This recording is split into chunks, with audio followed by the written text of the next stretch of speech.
Well, good morning, everybody, and welcome to Allen Family Firewood again. Today we're going to use the split force the way that it was really designed. Yeah, we are. We're going to back that bad boy right in here to this pile of oak. Instead of using the tractor to pick it up, bring it over there, cut it, then use a tractor to bring it over to the splitter. Because that's how we've always done it. We bring the wood to the splitter. And that's the sweet thing about this split force is you don't need a piece of equipment for it. You can have a commercial splitter and not need a piece of equipment. Right. I mean, a tractor's nice. Well, and a cab tractor's even better. It does make life easier, but with one of those split force units, Yeah. you really don't need one. No, you don't. I mean, that's all we're going to do is we're going to back it right up here, and then we'll back, because we're not going to stack off the ground. But if you had this, you could just keep backing up and making windrows with all of your wood. Right. I mean, that's just a whole nother way of doing it. I mean, a lot of commercial places do that. They just pound out the wood, and that's what this machine will do. Yep. And this isn't anything new. I've seen this, Jim and Gina, I don't know if you guys have ever watched them. Woodchuck Canuck is the name of their channel up in Canada. And they use a split force. It doesn't have the conveyor on it, but they're doing tree length wood all the time, and they literally do. I mean, I don't know exactly how much they do, but Quite a bit. I'm going to say by the looks of their wood piles, they probably do a couple hundred cod a year. So this is what we're going to do. And I mean, we don't have much here. There might be two cod. I don't know. It's not a ton here, but we'll get it up here and get the trailer in place. I'm going to use the 500i and start whacking and slicing and dicing. And I'm going to split. Yep.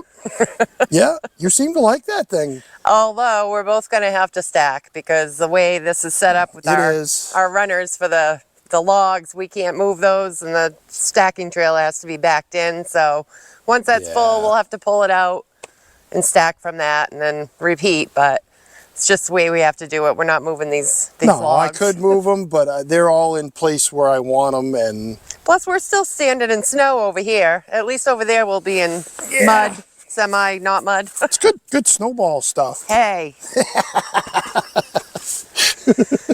All right, so we better get to work. Yeah, we do. I'm anxious to do something this morning. I started cutting, but we better get things going. Yeah. All right, we'll be right back at ya.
right. This is actually working out pretty good. Yeah. I mean, other than the fact that I'm getting pelted with sawdust the whole time I'm standing there splitting. Well, I can just feel it, and I'm like, oh, please don't go down my shirt. Well, you know, maybe I am a little too close, and well, I mean, you'll gradually get further away, but that's kind of what I was thinking. I mean, yeah. But that's the object of this, is to get it close to the wood. Yep. But yeah, I mean, you seem to be doing.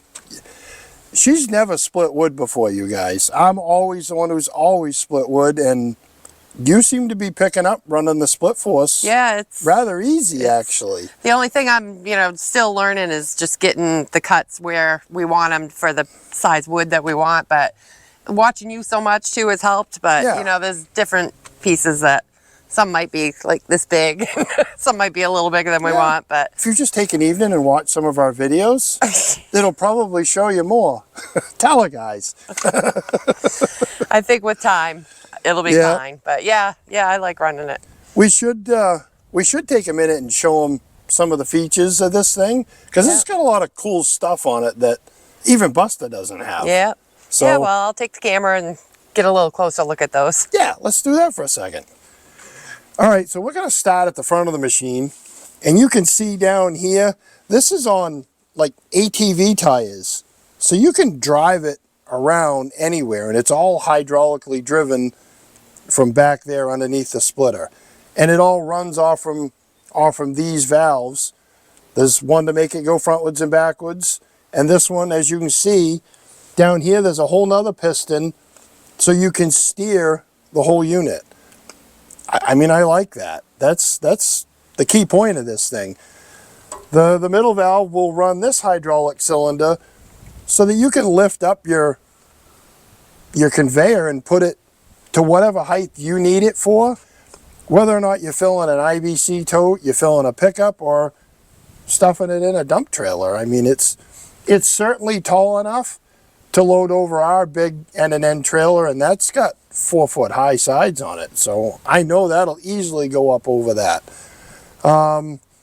We're talking about the conveyor. This is another cool thing, is right in here, and you've probably seen me turn it a couple times, you can just move this knob. If I loosen it up, that's to the off position, and then the conveyor won't turn, but you can speed it up as fast as you want to go, but I like it right about in there. That seems to work pretty good for us.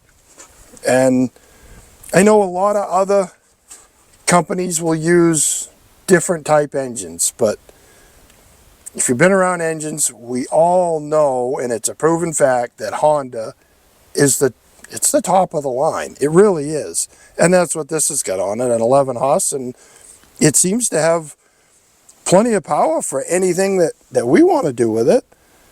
I mean, it drives, and I mean, this thing trucks right along too. I mean, I don't know how fast it goes. Maybe we ought to take it up to the drag strip up in Oxford and run the 8th mile with it.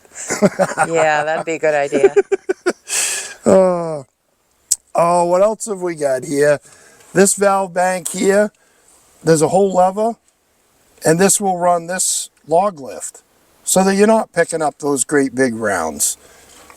That's a kind of another key selling point, I think, is having a log lift. I mean, I never had one growing up, but as we all get older, that log lift, that's the key right there. And it's got a great big old piston, and I mean, we haven't tried to see, I don't think you could put enough wood on that thing so it wouldn't lift it, but it seems to lift everything just fine. What else have we got back here? I don't know what this thing is for. I honestly, I don't have any idea. Maybe I tried hanging my my log right picaroon on it. I tried putting a Mountain Dew can there. It doesn't work for anything that I've found yet, but speaking of Mountain Dew, this thing doesn't have a Mountain Dew holder. They need to fix that. Oh, yeah. You have to have one of those. One major component missing. Absolutely. And it's foot pedal operated. I mean, I think we showed you that in the other video, but and there's a fair amount of throw in that pedal. I mean, you got to go all the way to the bottom and let it all the way come back to the top, but I think that's more of a safety feature so that you don't lose digits. The knife, that's worked good. It's got a pretty good edge on it. I mean, if I run my hand across, I could probably cut myself, but I don't know how wide. I'm going to say it's probably an 11-inch knife, I'm guessing. It seems to be plenty. One of the other key things to this, and we actually copied it when we built Buster, unlike a lot of the other vertical splitters, this space right here, there isn't very much of it. And that's what I like. Because as the pieces are coming off, I can flop it down into the conveyor. I noticed with some of the other machines, there's quite a bit of table. You know, and you've got to either come down here and throw it and then come back, or sling it down the table to get it there. But you actually don't even have to touch the wood. I think it would just fall off into the conveyor, and any of that have ever watched Buster run, it's the same setup. I just slid a conveyor underneath of it and it does the same thing. Saves one whole process. It's pretty decent cycle time too on this. It does. I mean, it's not Buster speed, but for being, I think it's around 4 seconds or just under. I think Matt had said it was 3.9 seconds. I'd say he's right on par, because it doesn't take long to send a piece down through, and once you get good at that foot pedal, you can just sit there and keep popping that wood and sending it. That works good too. So having a fast cycle time is key if you want to do production. Probably not so important if you're doing 10 cord a year at your house, but I don't think you need a machine like this to do 10 cord at your house. It would be nice, but we haven't done anything to it. I know there's a lot of grease fittings, and I've watched a couple other videos. The Log Father, there's a channel called The Log Father, Jeff, and you see he's got some stickers on here. He had this machine before us. He seems to do a real good job in his videos, and he does a lot of the same stuff that we do. He's got a sawmill. He's way better at sawing lumber than I am. That's not even close. The guy's good at what he does. And I think he's got I'll screw it up however I say it, but I think it's a Typhoon. I don't know how to pronounce it, but it's a wood processor, and he's done a lot of different neat things, and you guys should go check him out. That's a pretty cool channel, but he did have this before us for a whole month, and kind of went through a lot of the same stuff that we're doing right now. So we're learning and finding out what it can do, but so far so good. Yeah, I get to do something else other than just run a splitter all day. Right, you get to stack. Well, we're both going to stack today. Yes, we are. All right, we better get back to work, though. Yeah, we are. We're not getting anything done. No. He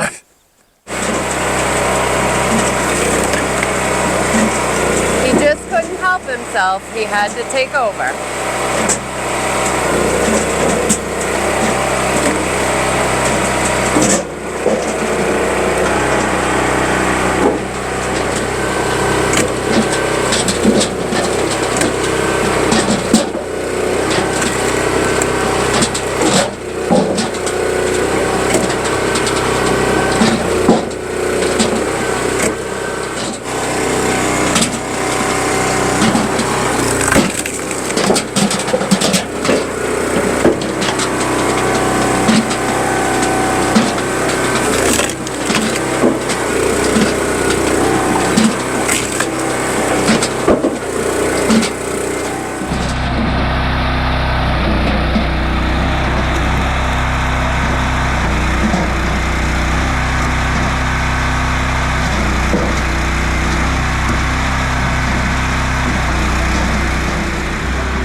All right. We now we got to do the deed. the fun part. Oh no, no. We went and filled the trailer. Now we have to stack it. Yeah, we But got the fun part done. Now we got to do the not so fun part, I guess. actually, the split force filled the trailer. Well, yeah, it did, and it did good. Yeah, yeah. That was, I thought it did good for the hardwood. Not that I got to run it very much, but I had to barge my way in there Yeah, once. you but, did. You got a little action, but yeah. Oh well. yeah. It was a different process for us, but Yeah. the only part I don't like is, straying away from our process is this at the end.